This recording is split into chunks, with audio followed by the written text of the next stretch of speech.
Welcome back to SnowRunner, y'all, and today we're going to be taking a look at Limes L300 Shorty again, which is now fully available on consoles, and this footage that you're watching right now was filmed on an Xbox Series X, so go to your console mod browser if you want to check this truck out and give it a look. It's literally a single cab, short bed, highly modifiable 6.7 POWERSTROKE, and I think y'all are going to have an absolute blast with it. And before we go any further into the video, I do want to give a massive thank you to Thrustmaster for sponsoring the controller cam, and of course for sending me out one of their eSwap XR controllers. And if you want to check out the exact setup I'm using right now, make sure you use the link to the Thrustmaster eShop in the description down below.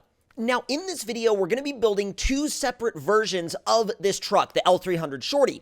Now, I also want to let y'all know that Lime's other trucks are basically in line to be updated and reapproved for console as Limes continues to update the collection. Now, the next one that will most likely be approved is the updated version of Ares, which is Lime's new Duramax. Y'all have seen that truck on my channel before, but if you haven't, you can check some of the videos on my channel out, at least some of the videos on that truck specifically, and that's also an absolute blast to use and an absolute blast to drive.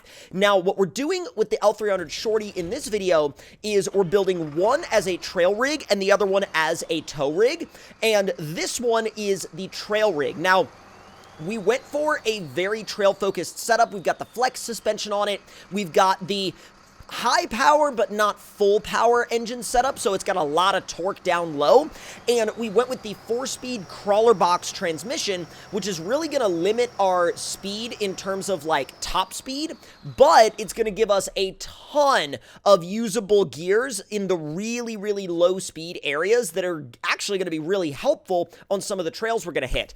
And it's got a really nicely usable high range, which is also super convenient.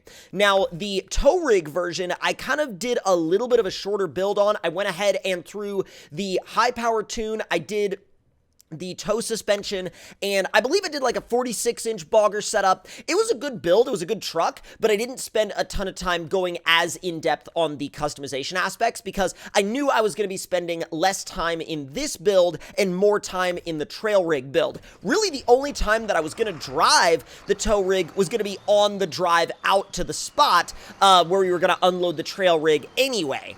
And the map that we are on is Tassie Trailing, which as I record this video is not fully done yet, as this video was recorded on April 19th, 2023. However, it just received an update. The map just received an update yesterday, April 18th, 2023, and got a bunch of new rocks, trees, trail areas, and all sorts of different things. And this map is getting updated very regularly, even in the console version. It's actually getting updated super regularly on the console version, and every time it gets updated, it seems to get reapproved extremely quickly. So if you want to watch this map grow and evolve over time, I would go ahead and subscribe to it now, and you'll just get the updates as they release, basically, because again, this map seems to get its updates approved and reapproved again for console very quickly.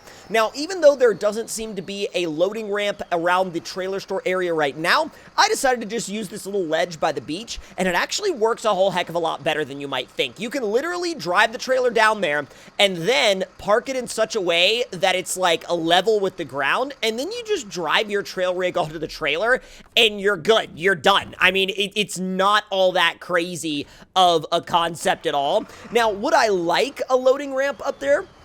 Sure, a loading ramp would be kind of cool, but it's not like the end of the world if we don't have one up there, especially because we have the beach. Now, I love this combination. I have a thing for short bed single cab trucks. I think they're really neat, and not a lot of people build them anymore, because I think a lot of people, especially like even in the real world with a lot of trucks, a lot of people got into the mindset of like bigger being always better when it comes to trucks like this. They're like, well, you know, first we had a 2-door truck, then we had a 4-door truck, and then now everybody's doing like stretched frame 6-door long bed, which there's nothing wrong with that whatsoever.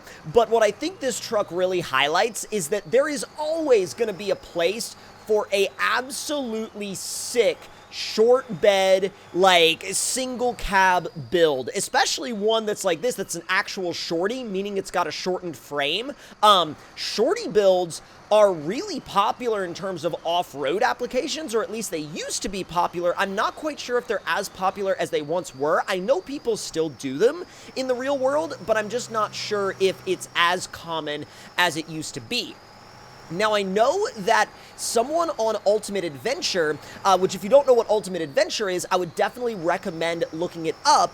And actually, there's a whole catalog you can watch through of episodes of Ultimate Adventure from the past that 4-Wheel and Off-Road Magazine did. But I believe at one point they took like someone on Ultimate Adventure took an F250 or an F350, and I believe they did actually do a frame chop and shortened the thing and turned it into a crawler/trail rig. I don't remember the exact specifics. I don't remember exactly who built the truck, nor do I remember the name of the truck, but I remember watching something like that go all the way through Ultimate Adventure, and I think it was, well, maybe, was it a Ford? I can't remember if it was a Ford or a Dodge. It was something along those lines. It was like something along the lines of a single cab Ford or a single cab Dodge, and I remember, I'm pretty sure it was also diesel, but don't quote me on that, not 100% sure. But either way, I love the way a truck like this can be translated into an off-road and trail-focused build when you take that frame, you chop it down, and you stick with that single cab short bed feel. And as we get ready to unload the trail rig version of the L300 Shorty, I'm really happy to see Limes trucks, and not just Limes, trucks in general, but Limes new trucks dropping on console, because remember, these were some of the trucks that really kicked off console modding in a big way. And not just these specific trucks, but Limes trucks in general, especially some of Limes originals. I mean, still to this day, the original L400 is still one of the most popular pickup truck mods that was basically ever released on console. Now, previous gen only, because the original L400 hasn't been updated yet, but the L400 went through a couple of different sort of iterations. It had the original, then it had an updated version, and then it also had an OBS version. I would personally love to see the OBS L400 get a proper modern refresh, especially for like a re-release on, next-gen consoles, previous-gen consoles, and also with this whole host of new features that Limes has been adding to all of the new trucks. Now, I think another vehicle that would also be incredible to see a new version of would be, honestly, I mean, I could go back through Limes' entire catalog, really, but I know that a lot of people still want to see Limes Miata actually get, like, a refresh, a new refresh. I don't know if Limes Miata is ever going to get, like, a full-on refresh, but it'd be absolutely hilarious to see.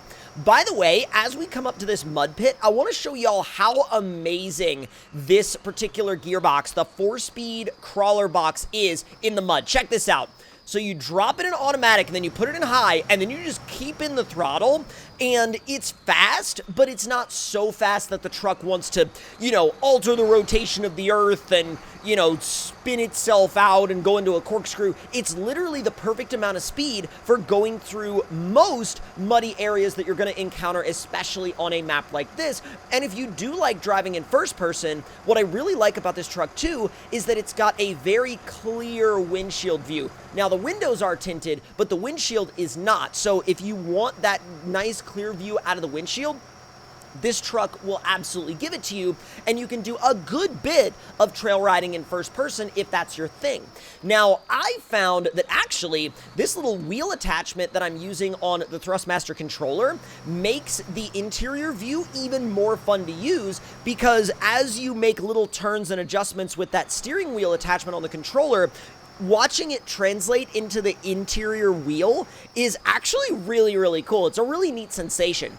Now, as I was going down this kind of beachside trail, I decided to go ahead and take a right and head up into the hills, because the trails up here obviously get a little bit more, not necessarily gnarly quite yet, but they get a lot more varied in terms of the obstacles that they offer. And this truck, with all of this flex and all of this travel, was honestly handling all of it like it was driving driving on a cloud. Like, this truck handles bumps, rocks, ruts, like it's literally driving on clouds. It's not really an issue for it at all, but I think that that's part of the appeal of a truck like this, is that the suspension is so well set up that what would normally be a pretty gnarly trail run for a lot of vehicles is more like a trail cruise for this thing. I mean, it's like a Cadillac level cruise on a trail like this, which I think is really, really cool.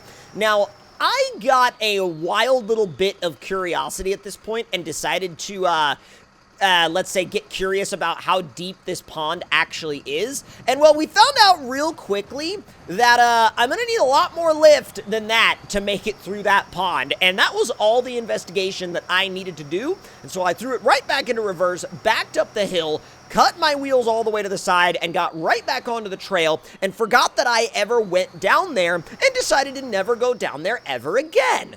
Now, as we've watched this map evolve, though, let me know if you've been playing this map in the comments down below, and if you have, what have been some of your favorite areas, some of your favorite aspects of it? What have been some of your favorite vehicles to take onto this map? Because, again, this map utilizes vehicles in very realistic ways, and I think really extracts a insanely high level of realism potential from SnowRunner as a game. And I decided to go ahead and rip through this particular mud pit in high again as well. And look how smooth that is. There's no, like, insane bouncing around. There's no, like, weird physics movements. It literally performs exactly how you would expect it to perform. But again, let me know in the comments down below what some of the vehicle combinations have been that you personally have really enjoyed out here on this map, especially in a more realism-driven way, because that's entirely how this map was designed to really be played, although you could play it in any way, shape, or form that you want. But with all that being said, hope you all enjoyed this video, and if you did, let me know any other thoughts and opinions you may have in the comments down below. Hit the like button if you enjoyed, subscribe if you're new, and I will see y'all next time.